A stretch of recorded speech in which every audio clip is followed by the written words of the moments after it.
You know what the mob does? No, what do they do? Tell me, Mr. Dutton, what does the mob do? I'll tell you what they don't do.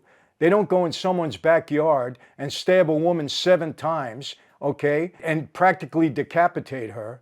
That's not the way the mob works. Where do you know this from? What other evidence do you have to support that this is a mob hit? Or this is the way that the mob kills people? How do you know that? I walk in redemption. Hey everyone, welcome to another Sit Down with Michael Franzese. Hope everybody is doing well. Everything is very good, very blessed on this end.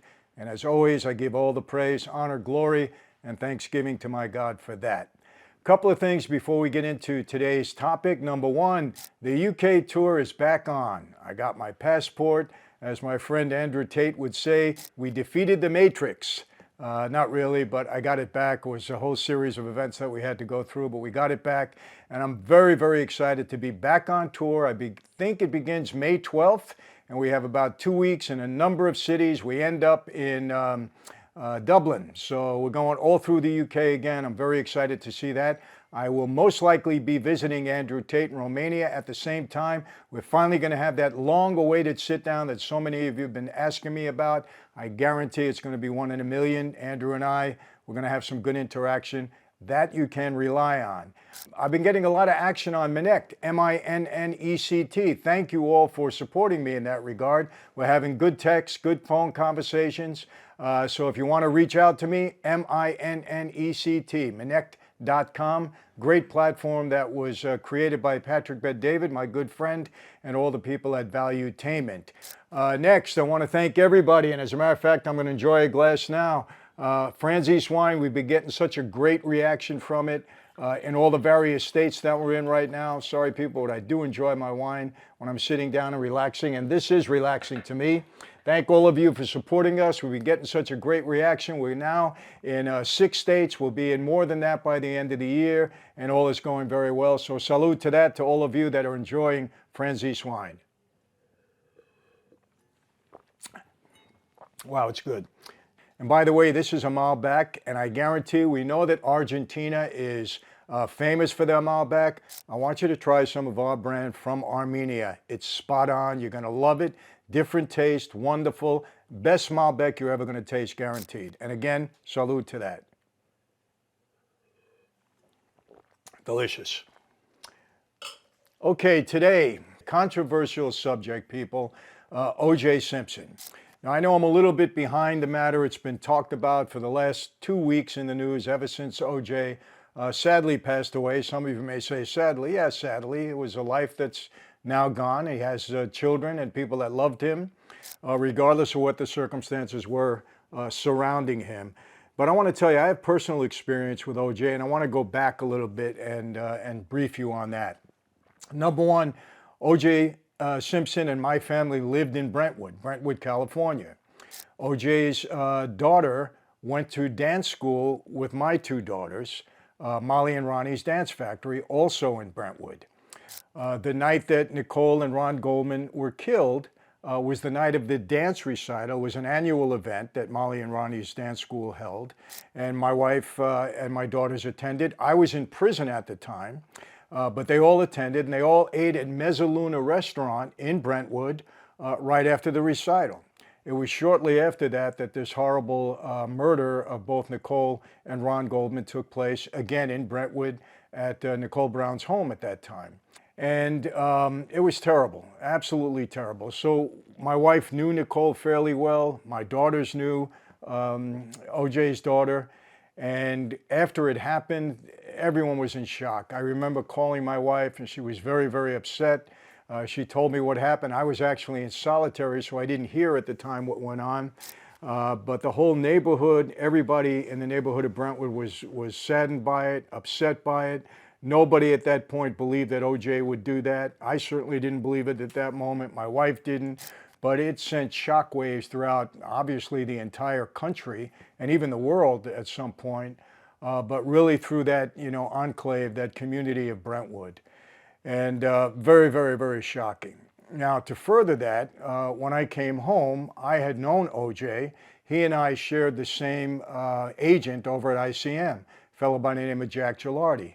a well-renowned agent at the time. He was actually initially married to Annette Funicello. Remember the Musketeer from Disneyland, or Disney, I should say.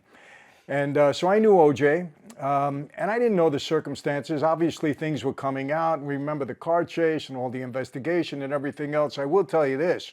When I did get home, I was glued to the trial.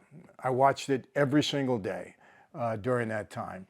And initially, I said, you know, this couldn't have happened. This couldn't be OJ. No way. He was an affable type of guy, and just no way.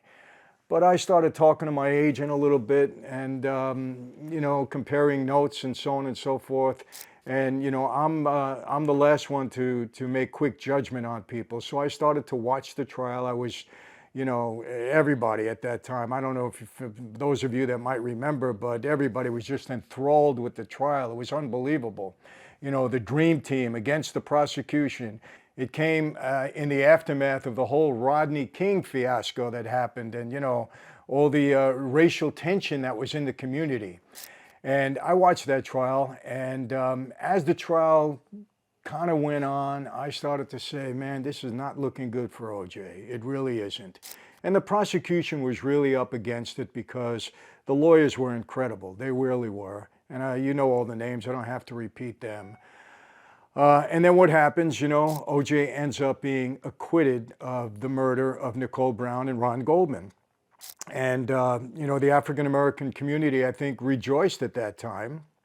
And again, this was a lot of racial tension that preceded this with this whole Rodney King fiasco. And I think most of America believed that he was guilty. And I will tell you this, you know, my opinion after watching the trial, I thought that OJ was guilty also. I really did. I think the evidence was there. I thought there would have been a guilty verdict had it not been for the timing of it. And I think that the African-American community, and this has been said, I'm not saying anything out of turn, but I believe it to be true. They were just getting even, you know, with the white establishment for all the you know, pain and suffering and racism that the African-American community felt they had gone through, and especially after that whole Rodney King incident, which was a terrible incident. What happened to Rodney King was terrible, let's be honest. I mean, he got, you know, abused and beaten up, and it was the wrong thing to happen at that time. And then we know what happened after that. You know, OJ got acquitted and he moved out to Florida. We know everything that went on after that with the Goldmans. They were very, very upset. They later on sued him in civil court. He was found liable for the murders in order to pay, I think, $33 million. And then he had his incident in Las Vegas, where he went into allegedly a hotel room with people with guns. And they tried to get back some merchandise that OJ said was stolen from him. OJ was charged with that. He went to trial. He was convicted, and he got, I think, 30 years in prison, actually served 9 years on the 30. So that's kind of the whole history of it. So, yes, I have kind of a personal, you know, involvement with OJ, as did my wife and children at the time. And listen, it is what it is. I'm not going to comment on it. You know, look. You got to understand something also. You know, in a criminal trial, the prosecution has the burden. The defendant doesn't have any burden. They can sit back and not say a word. They don't have to prove anything. What they do is try to disprove whatever the prosecution is alleging. And I've said this 1,000 times, and I'll stand by it. In a criminal trial, the prosecution has the burden of proving beyond a reasonable doubt that the defendant is guilty. If the prosecution doesn't meet that burden, then the defendant should go free. The jury should find him innocent. And that is safeguarding the entire system. I've said that many times. When it came to Andrew Tate, I've said it. Some people, you know, were upset about it. Andrew Tate was innocent until proven guilty. Even though it's Romania, that should be the standard worldwide. If you don't have that standard, then government gets out of control and becomes an anarchy.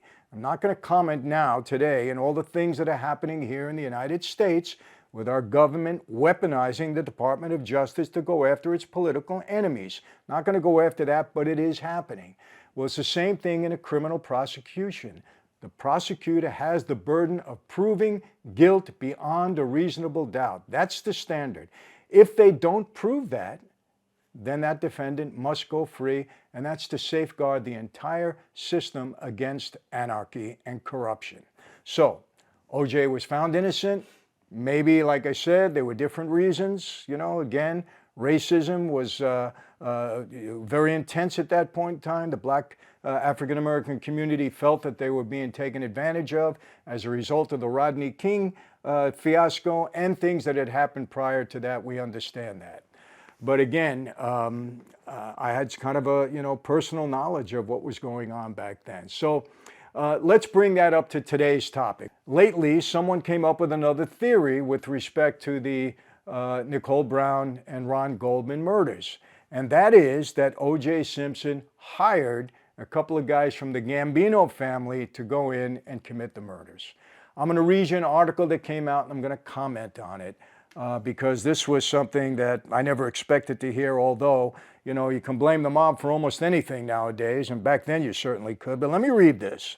O.J. Simpson allegedly hired Gambino goons to kill his ex-wife, Nicole Brown Simpson. And this is the source. O.J. Simpson allegedly hired goons from the Gambino mob family to kill his ex-wife, Nicole Brown Simpson, according to a Los Angeles collections agency owner who apparently confessed to a longtime Hollywood private detective last week. So this guy, John Dunton, actually claimed in a recent discussion with a private detective that he had inside information that OJ hired some guys from the Gambino family, he calls them goons, disrespectful, to murder Nicole Brown. John Dutton, who claims he stayed silent until now for fear of reprisal from the Mafia, so ridiculous, insisted Simpson ordered the hit on his spouse and was also on the site the day of the murders, according to Paul Barisi, and he's the private detective. Now, let me tell you something. This is absolute nonsense. It's ridiculous. Why this guy all of a sudden is not worried about the Gambino family? He said he remained silent all of these years. How many years is it? 20 some odd years? Because he was worried about the Gambino family having retribution. Well, why isn't he worried now? Gambino family is still there.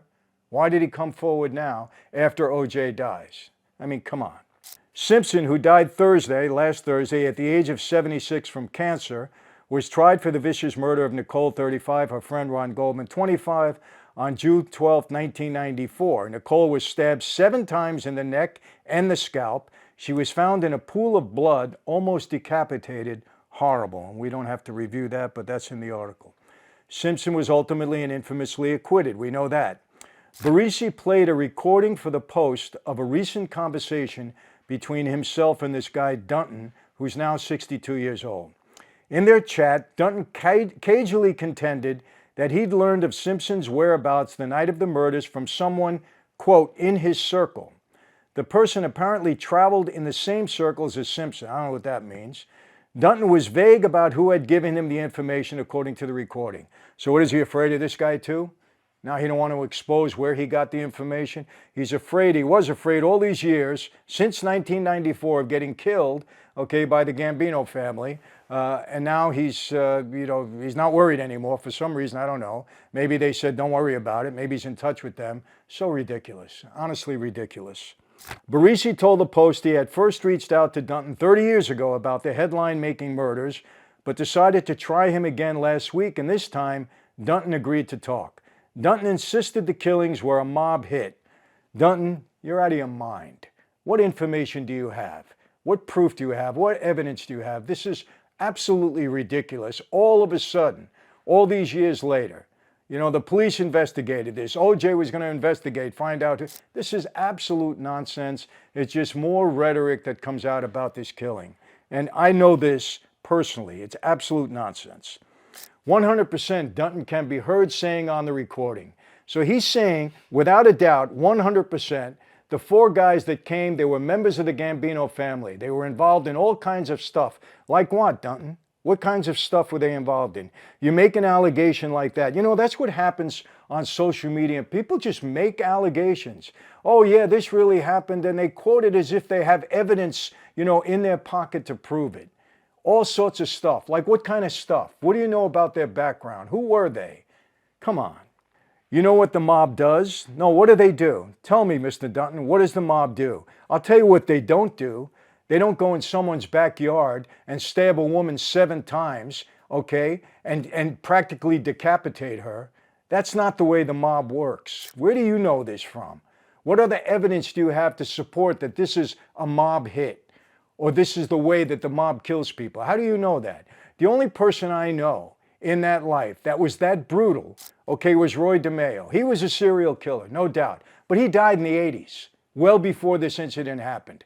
I don't know of any other incident like that anywhere, okay, that any person associated with the mob in America did something like that. You tell me, point it out to me. And specifically, be specific about the people that you're talking about. You seem to have so much information. This is ridiculous.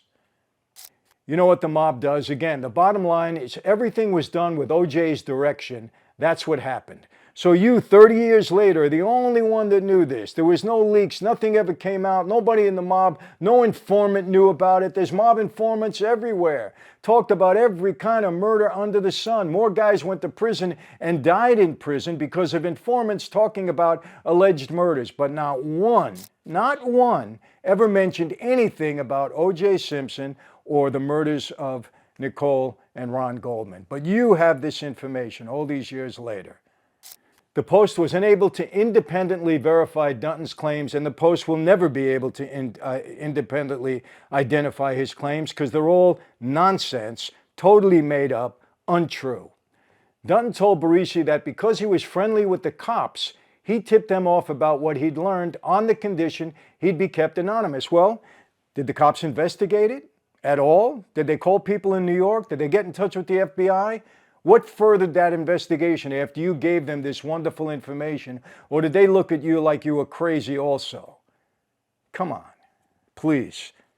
Instead, he was called to testify about what he knew to a grand jury investigating OJ's friend, Al Cowling, and when he refused, a judge sent Dutton to jail for contempt.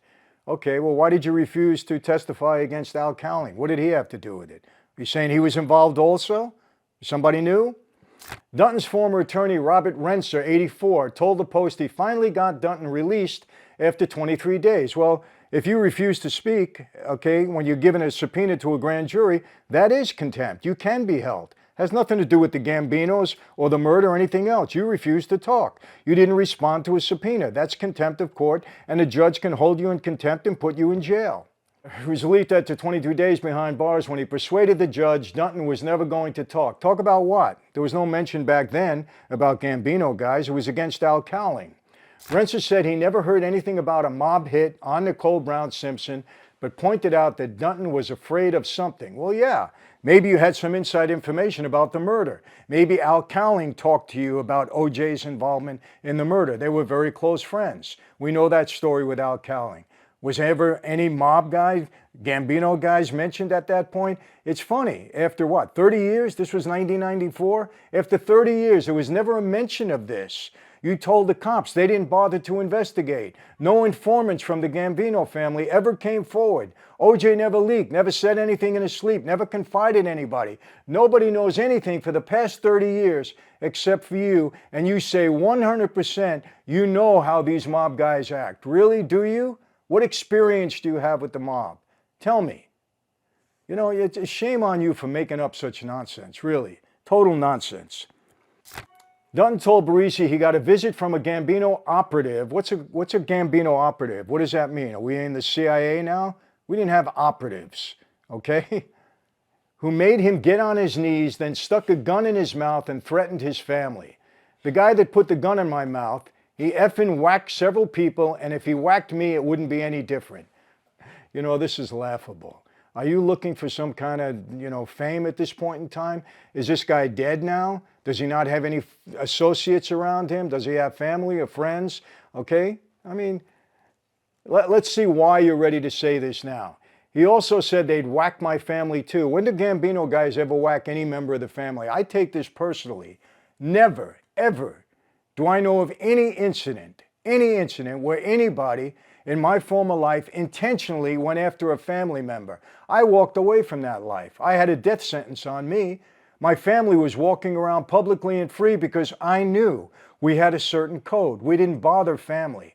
We would never do that. And let me tell you something, there's nobody in that life, maybe with the exception of Roy DeMeo, who died years earlier, so this can't be put on him, and the people that were involved with him went to prison. Center and the other guy, I'm not going to mention his name, okay, went to prison, okay, and they weren't around either. So if you're trying to point the finger at anybody, it's not them. I don't know of anybody that was ever that brutal in any kind of murder like that, of a family member, of a woman. So where do you come up with some kind of nonsense story like this? Yeah, I am irritated about it because I don't know what you're looking for, okay, but go after somebody else. He also said they whacked my family too, and they threw me down on my knees and made me cross my ankles over and put a gun all the way down my mouth. It was scary. You know, why don't you live here in California, why don't you take this to Hollywood and see if they'll do a movie on it? Maybe that's what you're looking for at this point in time. Dutton says he refuses to reveal the name of the gangster who threatened him because the mobster is still alive. Well, why don't you come forward? Why don't you ask for police protection? Why don't you reveal the truth? Be a man. Don't be a coward. Come out and say who did it. Why not? The families deserve that. Okay, their son and their daughter were brutally murdered. Okay, a mother was brutally murdered. A son was brutally murdered. You know who did it, and you won't come forward because you're afraid of retaliation. Nonsense. Did you ever hear of police protection? Did you ever hear of the witness protection program? You're a coward if you really know it. But you know what? You don't know it because you made this up. This is total nonsense. Barisi said he did not know how mobsters learned that Dutton allegedly had information implicating them. Yeah, how did they find that out? How did they find that out? How did they find out that you knew if you never told anybody? Who told them? Did OJ tell them? Did OJ want to have you killed? If he did, okay, these guys seem to be quite efficient. They could have killed you. If OJ was trying to hide you because you were a potential witness, knowing who he hired to do the murder, he should have told them, right? And they would have came and killed you as effectively as you say they killed Nicole Brown and Ron Goldman. Your story makes no sense. No sense. You don't even know how to tell the story the proper way if you were making it up. In September 1994, Time magazine reported Dutton had secondhand information about 3 people who may have been at Nicole Brown Simpson's condo the night she was killed. They also reported Dutton had twice been convicted of forgery and has been deemed mentally incompetent to stand trial in another case. Well, there's the answer right there, okay? You're probably still mentally incompetent, and I don't mean to be demeaning on that if you truly are, because this story is nonsense. I don't know what your motivation is in making this nonsense up. It makes no sense. I just plugged a number of holes in it. It's ridiculous. So do me a favor, at this point in time, leave the mob out of it. Let this rest. And if there is one scintilla of truth to this, then be a man, stop being a coward, and let the family know what happened. They're entitled to know this. Absolutely entitled to know it. But you know what? It's totally untrue. I saw through this in 1 second. It's absolute nonsense, and you should be ashamed of yourself, quite honestly, in bringing a story like this forward now. Makes no sense. So people, I really hope that you understand I was passionate enough in delivering this. Let me tell you something. The mob gets blamed for enough. They don't need to get blamed for something so ugly, brutal, and tragic as this. Absolutely not. The story makes no sense. It comes out some 30 years later. He claims he told the cops. They never even investigated. They never talked to anybody in New York about it. They didn't contact the FBI. We have informants all over the place in the Gambino family, as well as the other 4 families in New York. Nobody ever talked about it. Nobody ever mentioned it. No informant ever brought it forward. They talked about every other murder but this one. It's total nonsense. I hope I can put this to bed and to rest right now. Well, that's it for today. Hope you enjoyed it. And my friends, how do I always leave you? Same way. Join me on Rumble. Join me on Rumble. I'm loving that platform. I love the responses from people, so join me on that. It's my name, Michael Franzese. I think you're going to enjoy some of the content there. How do I always leave you? Same way. Be safe. Ladies, please be safe. Watch your surroundings. Be healthy. Do the best you can. And as always, God bless each and every one of you and all of your families. I'll see you next time.